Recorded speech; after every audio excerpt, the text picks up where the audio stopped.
I've been identifying the dead by their teeth for 11 years. Teeth don't lie. But last year I found the same dental work on 3 different bodies. Same precision, same technique. Same tiny mark carved into the same tooth. Different counties, different victims, no connection. Then I found 9 older case photos hidden in my predecessor's files. Same mark, every time. And 4 days ago, someone left a dental chart in my mailbox. The patient name on it was mine. It describes in perfect detail the work that will be done to my teeth over the next 18 months. There's just one problem. None of it has happened yet. I've been identifying the dead by their teeth for 11 years. I need to say that clearly at the start because what follows will not sound like something a rational person would report. And I need you to understand that rationality is the tool I work with. Not intuition, not feeling. Pattern recognition applied to calcium and composite, and the marks left by steel instruments on enamel surfaces. That's my profession.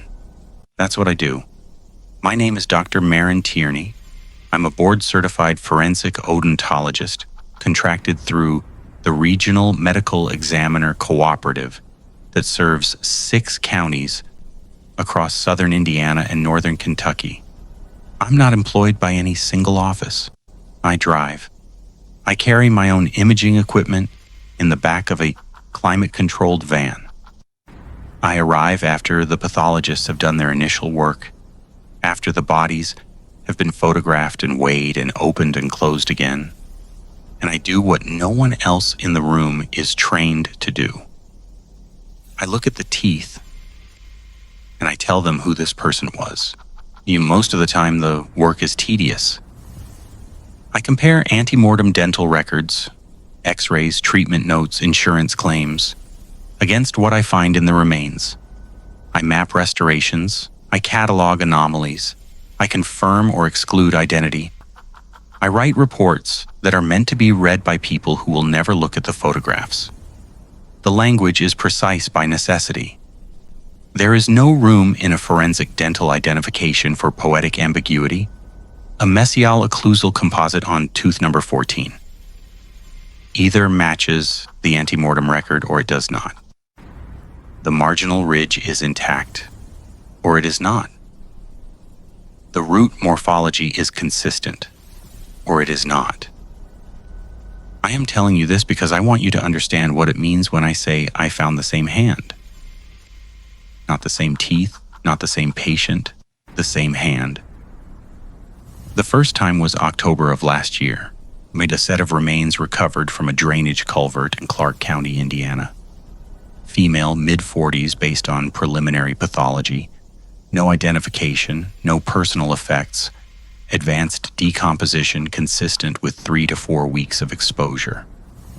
Cause of death was ligature strangulation.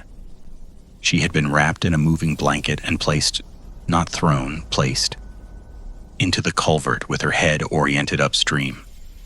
I was called in because the pathologist on duty noted extensive dental work and thought a comparison might yield a faster ID than DNA, which in that county runs through a state lab with a 14-week backlog. He was right to call me. The dentition was remarkable. Not remarkable in the forensic sense of unusual morphology or rare pathology. Remarkable in the quality of the restorative work. Whoever had treated this woman was meticulous to an uncommon degree. The composites were shade-matched with a precision I rarely see outside of high-end cosmetic practices. The margins were seamless.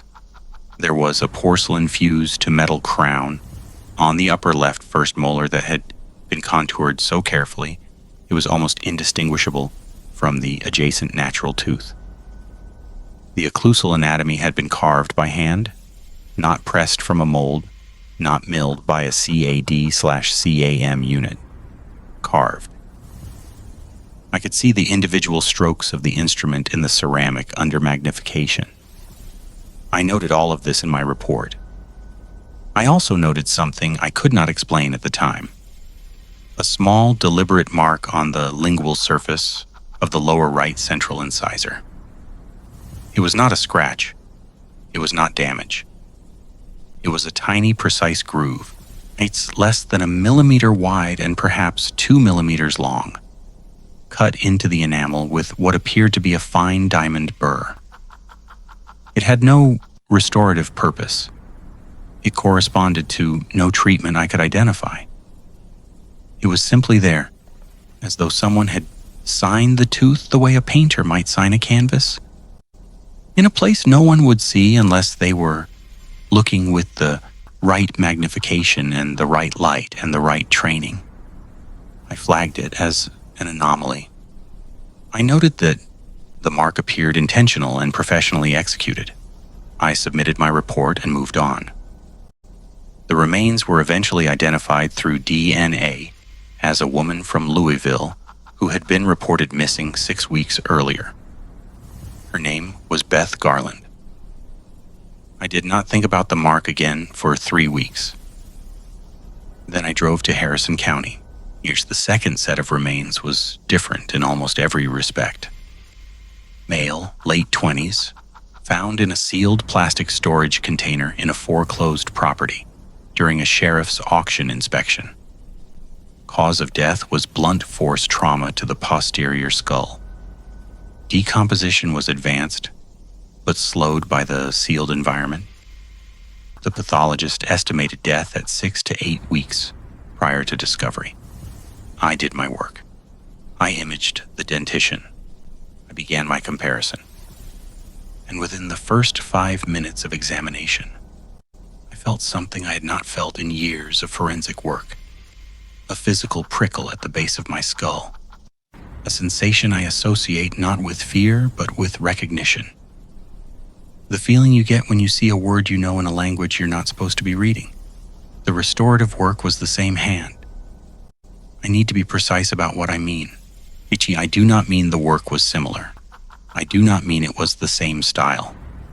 I mean the specific motor habits, the angle of the burr strokes in the composite, the particular method of layering incremental fill, the characteristic slight mesial tilt in crown preparations, the distinctive way the contact points were adjusted, were identical to the work I had documented 3 weeks earlier in the Clark County remains. Every dentist develops a manual signature over time, a set of unconscious habits as individual as handwriting. And I was looking at the same handwriting. I checked the lingual surface of the lower right central incisor. The groove was there. Same position, same dimensions, same instrument. 2 different victims, 2 different counties, 2 different causes of death, 2 different genders, different ages, different circumstances. The only shared feature was that both had received extensive, exquisite dental care from the same practitioner, a practitioner who had marked them. I reported the finding to both medical examiner offices. I recommended they cross-reference the cases. I included detailed photomicrographs of the restorative work and the grooves. The response from Clark County was a polite acknowledgement. The response from Harrison County was silence. I began requesting access to dental records for unidentified remains across my 6-county territory. This is not unusual for forensic odontologists routinely review cold case files, and no one questioned the request.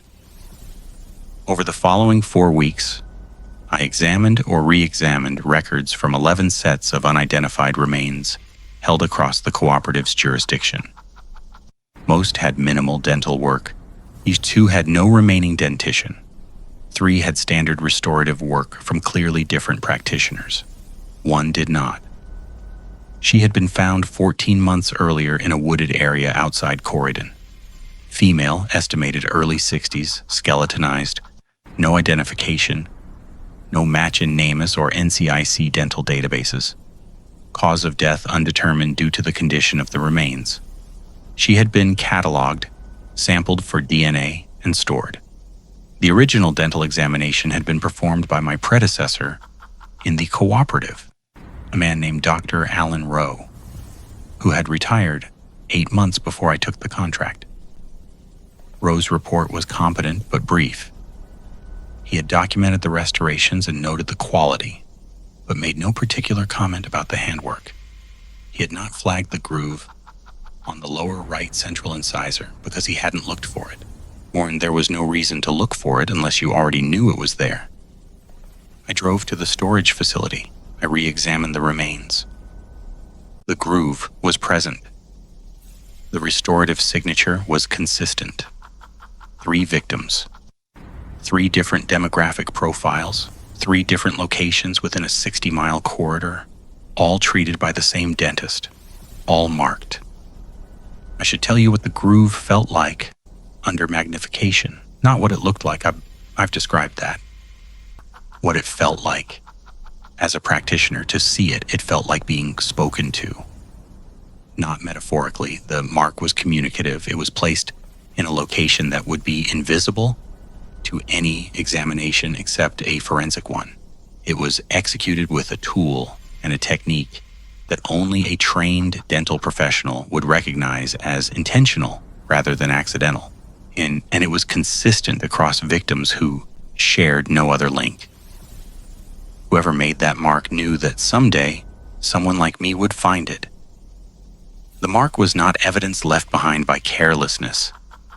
It was a message placed in the one medium that survives fire, water, burial, and time. It was placed in the teeth because the teeth are what last. And it was placed on the lingual surface of the lower right central incisor, because that is the first tooth, the very first, that any odontologist trained in the standard forensic examination sequence will examine under magnification.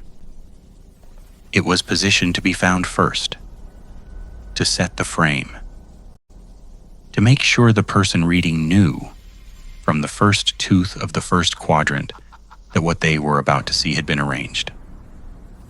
I stopped sleeping well after that. Not from fear exactly, and from the sensation of being anticipated, of working through evidence that had been prepared for the act of being worked through. I have examined hundreds of sets of remains in my career, and the experience has always been one of reconstruction, assembling fragments of a life that was not thinking about me when it was lived. These 3 were different. These 3 had been composed. The dental work was not just treatment, it was preparation. And the groove was the signature that turned treatment into statement. I began searching for the dentist. This is harder than it sounds. There is no national database that maps a practitioner's manual signature to their identity. Dental licensing records tell you who is authorized to practice, not how they hold a handpiece. Insurance databases can tell you which provider treated which patient, but only if the treatment was billed. And these restorations, their quality alone suggested a level of care that is not typically rendered through insurance. This was private work, cash work, the kind of meticulous, time-intensive craftsmanship that a practitioner does when the clock and the insurance code are not watching. I ran Beth Garland's dental insurance history. Her last covered visit was 4 years before her death, at a chain clinic in Louisville that had since closed. The restorations I documented were newer than 4 years. She had received the work I was seeing from someone outside her insurance record. The male victim from Harrison County was eventually identified as James Ono, 28, a temporary warehouse worker from Jeffersonville with no dental insurance and no dental records on file anywhere. Whoever treated him had done so entirely off the books. The Corridon remains were never identified. There was no record to search. 3 patients, each invisible to the systems that should have connected them to their provider. I went back to Alan Rowe's files. Not his forensic reports, his personal notes. When I took over the cooperative contract, I inherited 2 filing cabinets and a set of labeled storage drives. Most of the content was case documentation. But there was a folder, Secano Physical Manila unlabeled, tucked behind the hanging files in the second drawer of the second cabinet. I had noticed it when I moved in. I had assumed it was personal. I had not opened it. I opened it. Inside were 9 photographs. Each was a close-up dental image, not an X-ray, a direct intraoral photograph taken with a DSLR and a ring flash. Each showed a lingual surface of a lower right central incisor. Each showed the groove. 9 photographs. Rowe had found 9. The photographs were not labeled with case numbers. They were labeled with dates. The earliest was from 2011. The most recent was from 2022, 6 months before Rowe retired. They were arranged in chronological order, and paper clipped to the back of the last photograph was a single handwritten note in Rowe's careful block lettering. Same hand. Compare to faculty practice clinic records, IU School of Dentistry, 1996 to 2003. Dr. Leon Voss. I sat in my office with that note for a long time. The overhead light buzzed.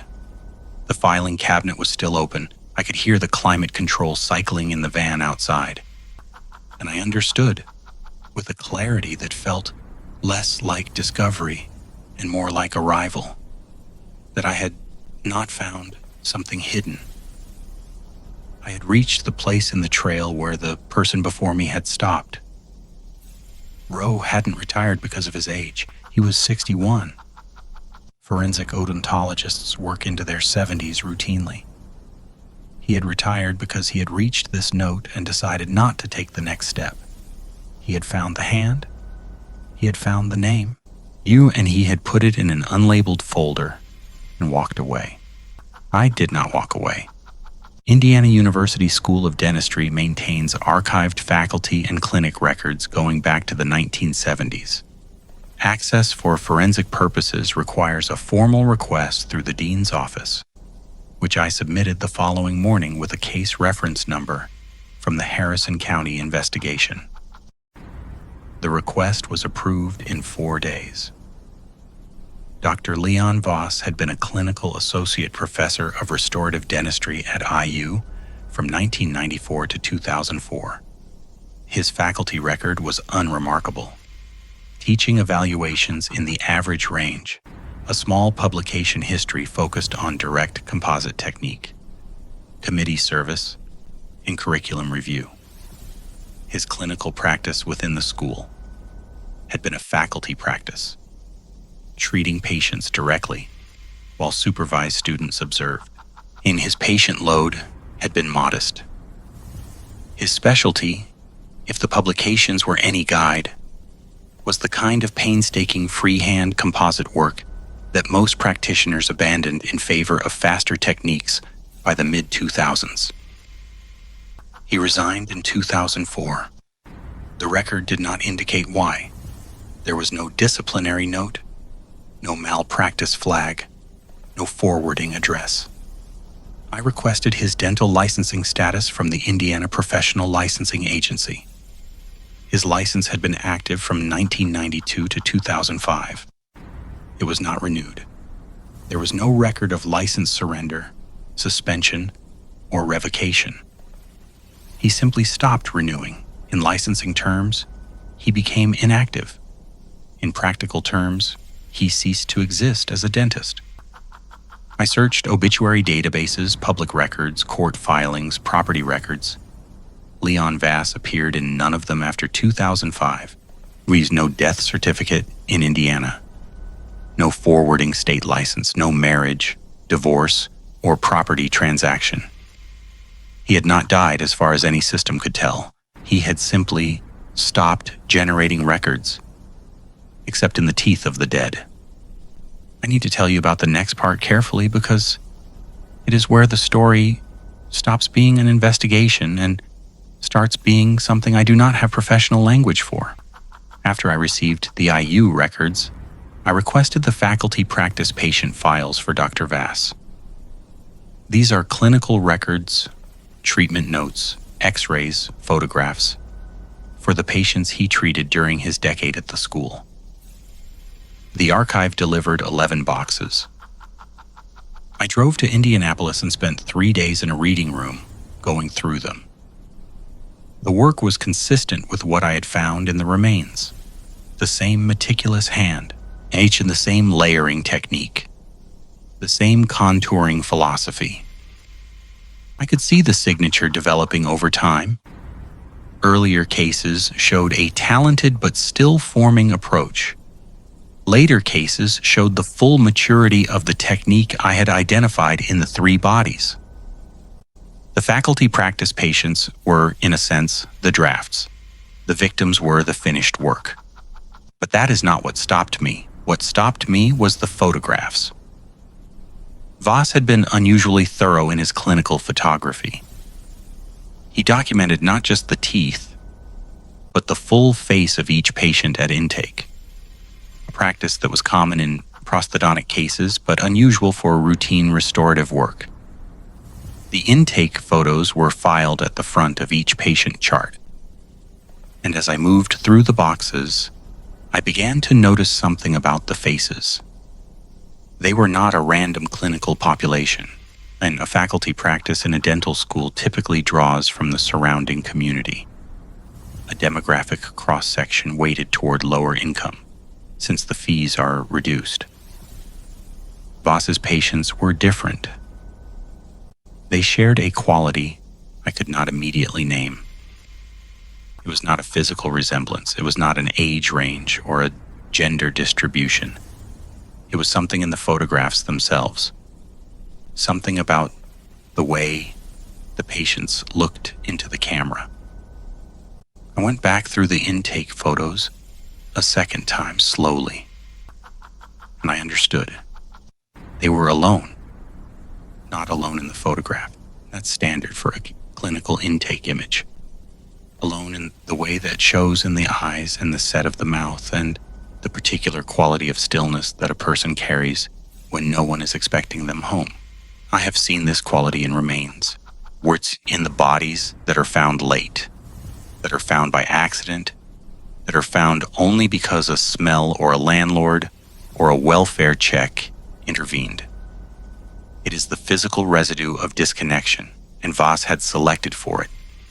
Every patient in his faculty practice, everyone, had the look of a person who would not be quickly missed. I closed the last box. I sat in the reading room. The fluorescent light above me flickered at a frequency I could feel in my jaw, and I made a decision that I have since questioned every day, but have not yet been able to reverse. I began looking for Leon Voss, not through databases, not through records, through the trail he had left in the dead, because the dead were not random. They were sequential, and the sequence had a direction. I mapped the 9 cases from Rowe's photographs, using the dates he had recorded. Then I added my 3. 12 points across southern Indiana and northern Kentucky, spanning from 2011 to the present. When I plotted them geographically, the pattern was not immediately visible. The locations were scattered across 6 counties with no obvious clustering. But when I added the dates, when I connected the points chronologically, a shape emerged. Not a circle, not a spiral, a contraction. The cases were getting closer together, both in time and in space. The interval between the earliest cases was 14 months, then 11, then 9, then 6. The most recent, the Clark County remains, Beth Garland, was only 3 months after the Harrison County remains, and geographically the earliest cases were distributed across a wide area, 60 to 70 miles in diameter. The most recent cases were all within a 20-mile radius. The radius was centered on New Albany, Indiana. I live in New Albany. I want to be very precise about what I felt when I saw that. It was not panic. It was not the sudden horror of a person who realizes they are in danger. It was something colder and more specific. It was the feeling of looking at a set of dental x-rays and realizing that the treatment plan you are reading was written for your mouth. The feeling of professional knowledge being turned inward. The feeling that the tool you have spent your career learning to use has been, the entire time, calibrated to be used on you. I did not call the police. I should tell you why. There was no crime I could report that would have been actionable. I had a pattern. 12 sets of remains spread across 11 years and 6 counties, linked by a dental signature and an enamel groove. 3 of those remains were identified. The others were not. Causes of death varied. Jurisdictions varied. None of the individual cases had been classified as connected. The groove was in my reports, and it was in Rose's photographs. But it was in neither case formally recognized as a linking element by any law enforcement agency. I had a name, Leon Voss, but no current address, no confirmed sighting, no physical evidence placing him at any death scene. I had a theory about patient selection, but it was based on my subjective reading of intake photographs from a dental school archive. What I had in the language of the system I work within was a hypothesis, not evidence. And I've spent my entire career insisting on the difference. So I did not call the police. I continued to work. The next call came 6 weeks later. A set of remains found in a storage unit in Floyd County, adjacent to Clark County, 4 miles from my office. Female, early 50s. Preliminary pathology, suggesting asphyxiation. Dead approximately 2 weeks. The medical examiner asked for an expedited dental examination because the unit's rental agreement was in a false name and there were no personal effects. I drove to the facility, I put on my loupes, I opened the mouth of the dead woman, and I saw that before I saw anything else, the groove on the lingual surface of the lower right central incisor, 13. But this time, there was something new. The restorative work was the same hand, Voss's hand, unmistakable after months of study. But there was additional work that had not been present in any of the previous 12 cases. On the occlusal surface of the upper right second premolar, there was a fresh composite restoration. Fresh in a way that was incompatible with the condition of the remains.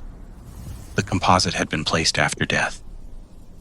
I know this because the material had not been subjected to occlusal wear, because the bonding agent had been applied to desiccated dentin, because the layering, while exhibiting Voss's characteristic technique, showed none of the adjustments a practitioner makes in a living mouth. No accommodation for saliva control, no modification for patient movement, no evidence of anesthetic administration. The restoration had been placed in a mouth that was not breathing, not bleeding, not alive. It had been placed with the same care and the same signature as all the others, and it had been placed recently. He was still working. He was working on the dead now. And the work was moving closer. I photographed everything. I documented the postmortem restoration in detail I have never applied to any other case. And then before I left, I did something I'd never done in 11 years of forensic practice. I spoke to the remains. I did not say anything meaningful. I said, "I see it. I see what he did." I said it quietly to no one, like in a room that smelled of decomposition and climate-controlled air, and I was not speaking to the woman. I was speaking to whoever was going to examine these photographs after me. I was speaking into the record the way Voss had been speaking into the teeth. The padded envelope arrived 4 days later. It was in my home mailbox, not my office. My home. No return address, no postmark. It had been hand-delivered. Inside was a single dental record file, printed on standard clinical charting paper, formatted in the style I recognized from the IU faculty practice archives. The patient name at the top of the chart was mine. The chart was thorough. It documented my existing dental work with a level of detail that would require either access to my personal dental records or direct visual examination of my teeth. Every restoration was noted. Every surface was coded. The charting was accurate. I checked it against my own records from my dentist in Louisville, and it matched in every particular. But the chart did not stop at the present. Below the existing conditions, in a section typically reserved for the proposed treatment plan, there was additional work described. Future work. Restorations for surfaces that are currently sound. A crown preparation for a tooth that is, at this moment, healthy. An extraction noted for a molar that shows no current pathology. Each entry was dated. The dates extended 18 months into the future. And each proposed restoration was described in the precise technical language of Voss's characteristic approach. The composite layering technique, the freehand contouring, the specific materials. At the bottom of the last page, here below the final dated entry, a date 18 months from now, there was the same block of text that appears at the end of every completed treatment plan in clinical dentistry. Treatment complete. Patient discharged. And below that, in handwriting, I'd been studying for months. In handwriting, I traced across the teeth of 13 dead people, in the careful, precise, unhurried hand of a man who carved a occlusal anatomy as though he were sculpting something meant to outlast the body it was built inside. You read beautifully, Dr. Tierney. He didn't. That's why I waited. He wrote. The man who found the hand and put it in a folder and walked away. Voss had known. He had been waiting for someone who would follow the trail to its end. And I had. I am looking at my treatment plan. The first dated entry is 11 days from now. It describes a mesial occlusal restoration on tooth number 3, my upper right first molar. I ran my tongue across that tooth an hour ago. There is nothing wrong with it. The enamel is intact. The margins of the existing restoration are sealed. There is no decay, no fracture, no symptom. But I have spent my career understanding that a treatment plan is not a description of what is wrong. It is a description of what someone intends to do. And the person who wrote this plan has been executing his intentions with exquisite precision for at least 13 years. I have not called the police. I have not called Roe. I have not shown anyone this chart. I am writing this instead. I am writing it because the teeth are the last thing. They survive the fire and the water and the years. They hold the record after everything else is gone. And if the chart is accurate, if Voss's hand is as precise in its planning as it is in its execution, then 18 months from now, someone will be asked to examine a set of remains with my name eventually attached to them. Someone will open my mouth under magnification. Someone will find the restorations described in this plan, placed with a technique they may or may not recognize, and on the lingual surface of my lower right central incisor, they will find a groove. I do not have that groove now. I checked this morning, but the chart says I will. And the chart so far has been the most accurate record I have ever read. I have started a second file, not for the case, for the person after me, the next forensic odontologist who takes this contract, who inherits these cabinets. He's who finds the manila folder, which now contains not 9 photographs, but 14, plus the chart, plus this account. I have placed it in the same location Roe used, behind the hanging files in the second drawer of the second cabinet. It is not labeled. It does not need to be. The person who finds it will be looking for exactly this, even if they don't know it yet. That is what Voss understood before any of us. The trail does not begin with the killer. The trail begins with the person built to follow it. The groove on the tooth is not a signature. It is an address. And it has always been addressed to whoever is patient enough, trained enough, and alone enough to read it. I am going to work tomorrow. I have a case in Washington County, unidentified remains, found in a creek bed, preliminary report notes, extensive dental work. I already know what I'm going to find. And the thing I cannot stop thinking, the thing that keeps me in this chair at 2 a.m. with the chart open on my desk and my tongue pressed against a tooth that is, for now, still whole, the thing that frightens me more than the plan itself is that I am not sure I want to stop reading.